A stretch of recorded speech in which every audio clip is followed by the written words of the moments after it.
familia hondureña son los que actualmente controlan las pensiones en El Salvador. 3 de estas familias. Entonces, pregunta para nuestros analistas ahí sería que si el pueblo salvadoreño, la clase trabajadora, ¿cómo? ¿Con qué otros medios se les puede hacer llegar información tan poderosa como esta información que inclusive la ha sacado Oxfam? Adelante. Bueno, ahí es donde deberían de entrar las organizaciones sociales, las ONG, los sindicatos, los profesores. Pero nosotros aquí no hemos visto hasta este momento nada al respecto. Por ejemplo, repito yo siempre que lo primero que debe de conocer el pueblo es por qué aguantamos hambre, por qué tenemos deficiencias de todo aquí, deficiencias de medicinas, deficiencias en educación, una universidad que ya prácticamente no la cierran porque les da vergüenza, pero ya quisieran cerrarla. Entonces, estas cuestiones poco a poco sí creo yo que las va entendiendo el pueblo. A esto habría que darle, como decimos, más tarea, ¿verdad? Habría que darle conocimiento con los sindicatos y indicarles la vía legal de cómo se puede ir planteando este problema para desarrollarlo. Pero es bien importante, por ejemplo, hablar de esa acumulación de esas 160 familias dueñas de El Salvador. Yo siempre digo también que dentro de esas familias, la mayor parte ahora, y que incluso contaminaron y destruyeron gran parte de oriente del país, son de origen extranjero. Tal vez en sus países de origen no lo pudieron hacer, lo vinieron a hacer aquí. Pero ahora tienen capitales exagerados. Cuando uno se da cuenta, tal edificio es de fulano, tal edificio, tal comercio, grandes comercios de fulano, de sultano, y ellos se están beneficiando con el hambre del pueblo a través de la dolarización, a través de esas bases militares aquí, de la Escuela de las Américas aquí. Todo eso a ellos los beneficia. Que el pueblo se esté matando los beneficia, y los beneficia en todo. Entonces para ellos esto está bien, a ellos nadie los toca, ¿sí? Están rodeados de guardaespaldas, y esos grandes capitales que tienen, el origen de esos grandes capitales también tiene muchos motivos, razones, y ahora podrían llegar a la culminación del crimen, de un crimen más, a todos esos crímenes cometidos para acumular capital. Podríamos decir el lavado de dinero, que lo pueden hacer funcionarios, se les facilita, lo pueden hacer. Todo eso tendría que investigarse, pero esto tiene que nacer del pueblo, porque de la clase media para arriba es bien difícil, aunque se está acabando también, está sufriendo, pero bueno, esa es otra cosa.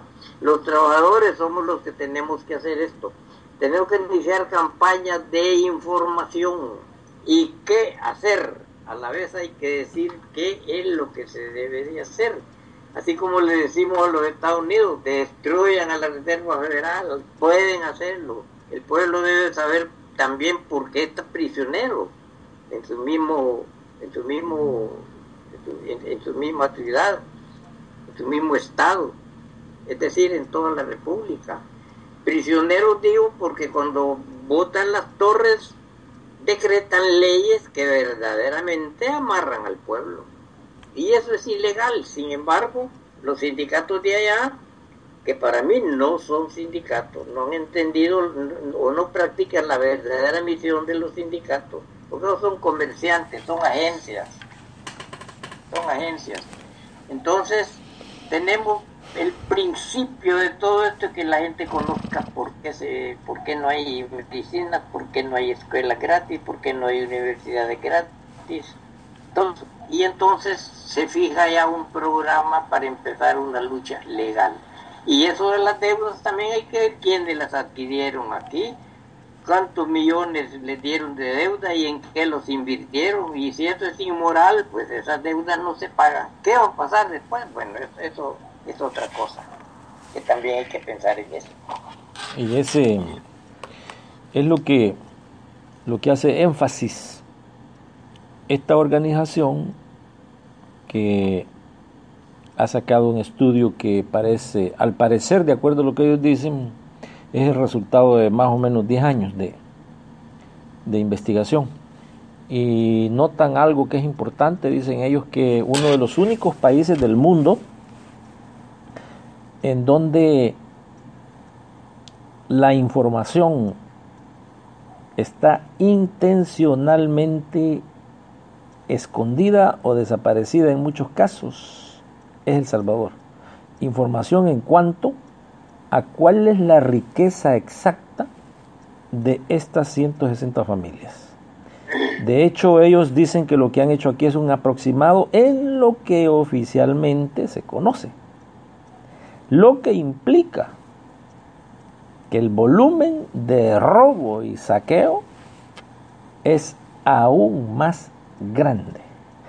Ellos hablan de un secuestro de la democracia, y hablan de este secuestro porque ellos dicen que cuando los pueblos se informen y se den cuenta de este saqueo anual que les hacen estas familias, estos pueblos van a cambiar la situación, dice acá. Entonces eso me pareció interesante, porque acá nuestro analista nos está diciendo también algo similar, y hay que tomar en cuenta lo que dice el reporte. Acá nos dice que hay 85 personas, y esto también es importante mencionarlo porque El Salvador es una copia de la acumulación global.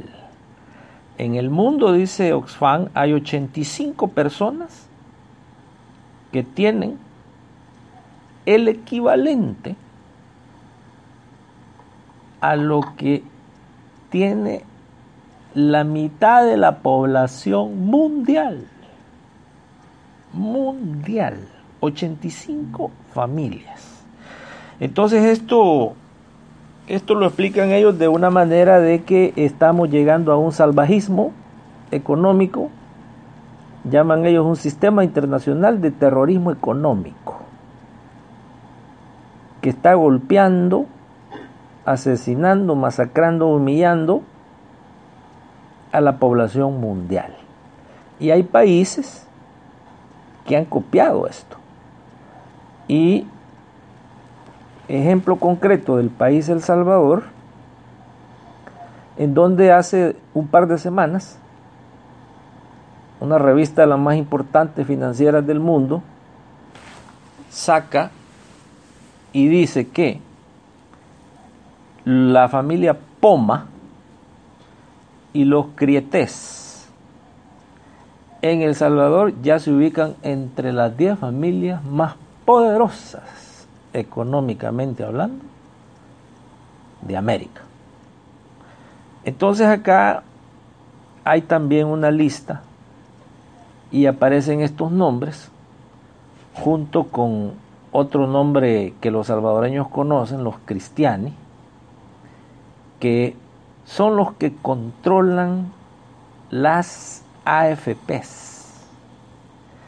Y las AFPs están saqueándole al trabajador más de 1.200 millones de dólares al año. O sea, esto no es lo que se ha estado hablando, que Oxfam ha dicho, de lo que estas familias le sacan al país. Esta cantidad de dinero, de los más de 1.200 millones de las AFP, esto solo es de pensiones. que les está quedando a estas 3 o 4 familias. Entonces aquí viene la interrogante. Y como dicen los grandes, se pueden tener 1,000, 100,000 ideas, pero ninguna es la correcta. Y puede pasar unos siglos con ideas incorrectas y no cambia la situación. ¿Será entonces que en El Salvador lo que se necesita quizás primero es que una buena parte de la población ubique las causas y las raíces del problema, como este cáncer que estamos mencionando, y extirparlo lo más pronto posible? Porque de lo contrario, lo que hablábamos de la tesis de Palestina y de Israel, El Salvador es un estado ocupado, es un pueblo ocupado, como lo es Palestina desde 1948. Entonces eso quiere decir, y esta ya es una pregunta, comentario para los analistas, que este sistema puede mantenerse de tal manera por otros 50 años. Ejemplo, Palestina, un país, un pueblo ocupado económicamente, políticamente, culturalmente, y ahí sigue, contando a sus muertos todos los días.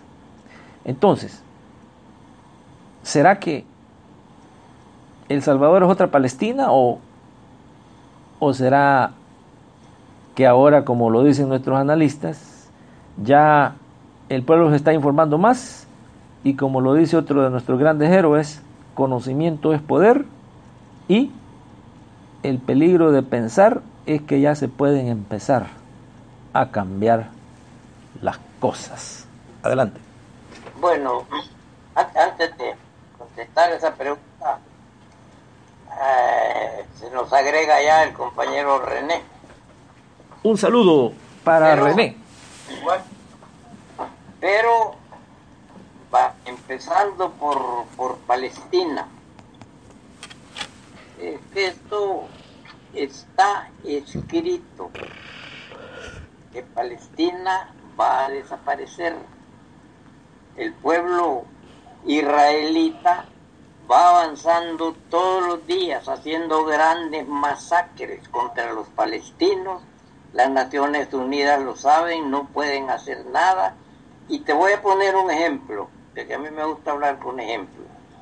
Hace un par de años, yo lo digo en mi libro, que un periodista le preguntó al primer ministro israelí, pero que era de apellido Pérez, le preguntó que ahora, le dijo, Palestina ya va a tener su banca en las Naciones Unidas, porque la Asamblea General aprobó ya que ellos ya son parte de las Naciones Unidas.